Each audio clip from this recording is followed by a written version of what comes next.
Hey, what's up, guys? Trust Marine in here, and this is a hoopty. Hoopty? Hoop. Damn it, Hoopy's Garage. So I've been following Hoopy's Garage for too long now, and he kind of got me addicted. I'm a super senior in college, and I do have a small car problem with free cheap cars. I currently have 5 cars that at any moment could break, so it's kind of like a mini Hoopy's Garage here that, you know, I haven't shared with anybody yet except myself and my family.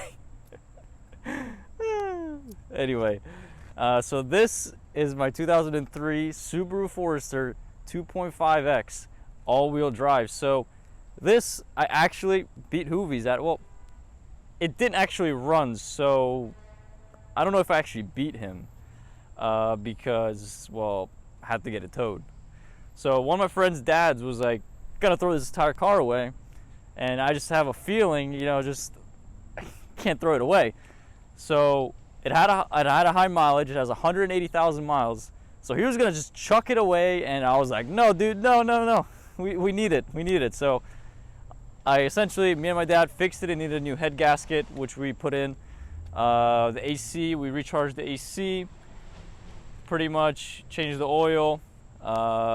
Brake job all around, and then just clean the entire car out. That was literally it, to pretty much get her going. I mean, it took about a month to do everything, but the question is can you really get a free car that you can daily drive? And I would say yeah. I mean, this car, we've had it for almost a year now that it's been hustling around, and we've put on almost 10,000 miles on this car. And I gotta admit, for being 17 years old, I mean, I don't think it gets much better than that. I mean, you have, it's kind of like a mini SUV. It's not as tall, but you definitely get the advantage of a big trunk. You seat 5 people, and the gas mileage is not bad. I mean, an entire tank fills up $30 on regular, so you don't even gotta put premium. The Mercedes I have, which I'll do a video on the next one maybe, or the other Mercedes that I'll do another video if I can make it here, that takes about premium, it can fill up to $70. That was the most I've ever seen a tank in that car, $70. That's like a day of work for me to just drive around some streets in Philadelphia, and it'll go through like in a day and a half, and like, because I get like 12 miles per gallon. But we just recently got it inspected, and my biggest issue with people is they just see old cars like something they just throw away, and they go out and buy a brand new one. It's like, no, bro, what are you doing? I mean, besides the radiator did break on this car, but again, it's with age. But at one point, you can only keep replacing so many things before you just have nothing to replace because everything's brand new inside the car. It does leak some oil, which is kind of expected for these Subarus from this era. I do have a 1997 Subaru Outback, which I absolutely love. It currently is not running, but I'm sure we can fix that. That was the second car my parents ever got, which they wanted to throw away, and I couldn't let it happen. I couldn't. I have a problem. But yeah, so I pretty much gave this to my wife, and she's been daily driving it every day. And the thing is an awesome car. I mean, it's literally, in my opinion, the best car because it's cheap to run, cheap on gas. You have a lot of space, cheap to repair. I guess cheap to run is the same as cheap to repair. And I mean, it's not a bad looking car for being, somebody just cutting grass there. All right. So it's not a bad looking car for being 17 years old. I mean, I think it's held up pretty well. And the best part of a cheap free car, which I always think is the best part, is you don't really care what happens to it. I mean, my wife, she rear-ended a car that was parked. I mean, I'm gonna fix it one of these days. The bumper, it's a dent, but like, who cares? She was at the gas station with the pump inside, forgot about it, ran off with the pump, damaged the door. Who cares? It does have a small rust spot in one area, But other than that, I mean, it's got no issues. So I kind of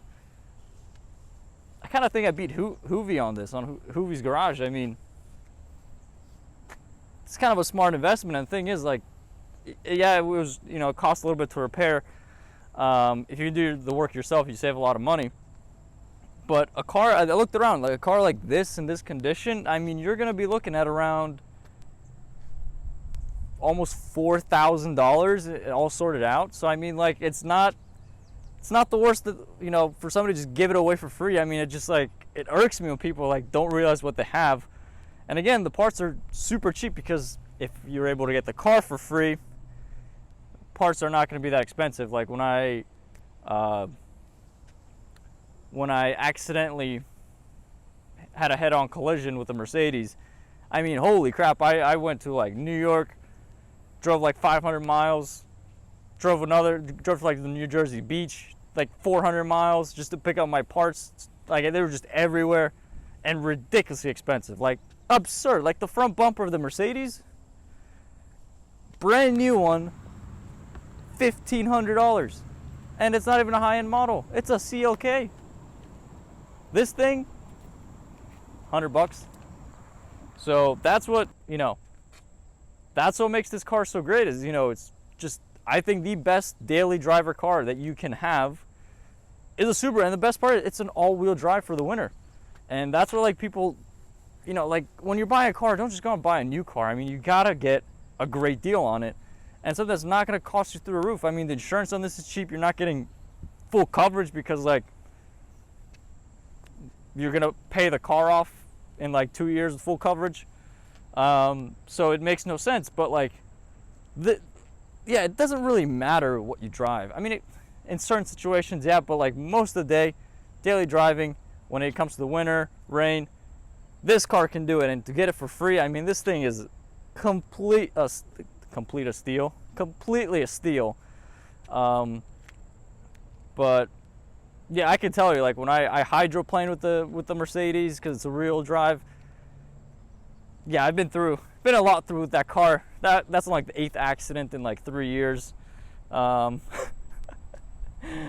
almost got an accident on the first day with this one, which is quite funny. But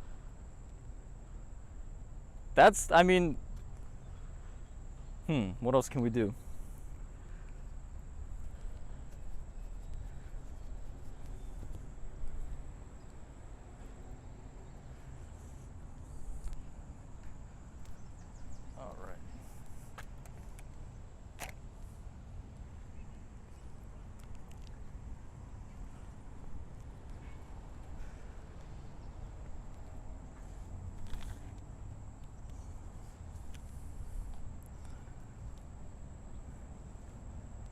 So just to show you guys around the car, it has, I think there's 7. They look like 16s, alloys. Tires are pretty good. That's what they came with the car. I mean, in pretty good condition overall. I would say they're probably like 60 or 70%. As you can see, not much. There's not any body damage. Just a couple, you know, scratches and scuffs here. We have to put, excuse the mess inside. That's my fault. My wife kept the car clean, but we had to put like these cloth seats because they were pretty dirty. But it blows cold AC. But it is in very nice condition. As I said, there's a ton of space in here, ton of room. That's what makes it so great. And of course, you have the roof rack if you want even more space. And then here is when she rear-ended a car. Which is funny. I think I can just heat that and just pop it back. And then, as I said, here's the small little rust damage here. It's getting kind of big now, but, and then this, we jammed it back, but you can tell with the scuffs. I don't know if you can see on the camera, but with the scuffs. But like, who cares? That's from her when she pulled the pump off the gas station. But overall, I mean, maybe we gotta. Nah, I think the discs are okay. We don't gotta change them.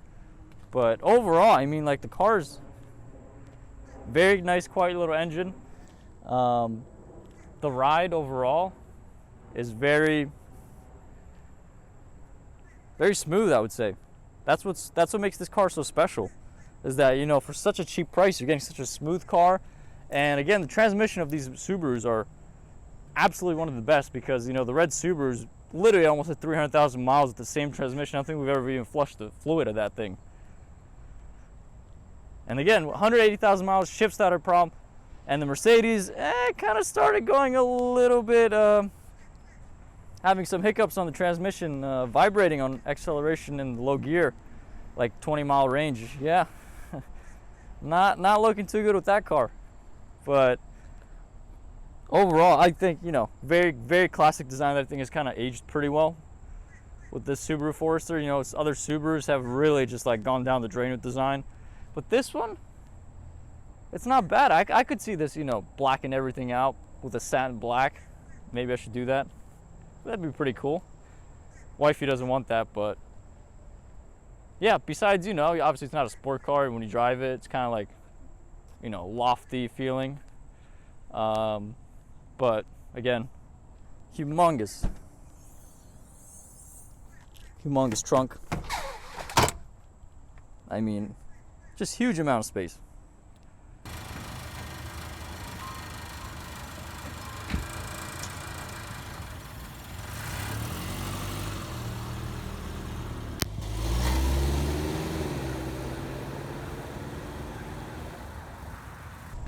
What's up, guys? Trust remaining here. And so this is my 2003 the fuck. What do you hear? Is it a Forester?